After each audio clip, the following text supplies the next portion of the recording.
ओ God, HR mail investment proofs मांग रहे हैं। तो फिर प्रॉब्लम क्या है? अरे प्रॉब्लम ये है कि I have opted for a old tax regime। Problem ये है कि I do not know what documents to submit. Relax. Let's make it easy for you and for you. So guys, grab a pen if you have chosen to stick to the old tax regime for tax benefits. We are breaking down the investment proof checklist section by section. Okay, so ATC is the one everyone talks about. What goes in here? This one is actually a big one. For this, you need ELSS fund statement for your tax-saving mutual funds, also life insurance premium receipts. But make sure जो date है वो current financial year की हो, पुराना मत चिपका देना। इसके अलावा PPF पासबुक की फोटोकॉपी या फिर online deposit receipt. If you have kids, school fee receipts can also be submitted, specifically the tuition fee component. Home loan principal is also an important investment proof document. For this, you need your bank's provisional certificate. Okay, got it. My dad talks about claiming the Mediclaim. So how to do that? So that comes under section 80D.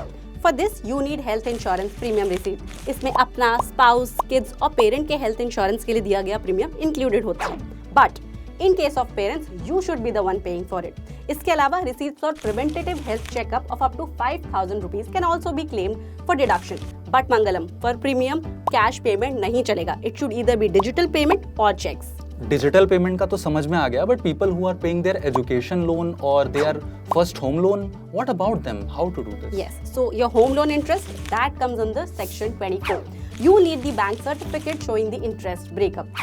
And for your education loan, it comes under section 80E.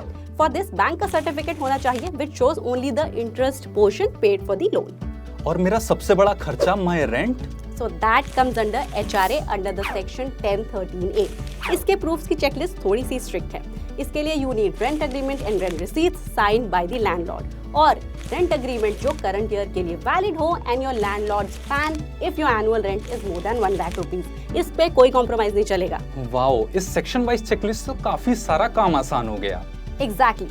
So if you have opted for the old tax regime, तो इन documents को भेज दो HR को. If you have moved to the new tax regime, then your life is kind of document free. So have you submitted your proofs yet, or you are waiting for final warning mail? Collect these ASAP and don't leave it for the last minute. Also, share this video with that one friend who always misses the HR deadline.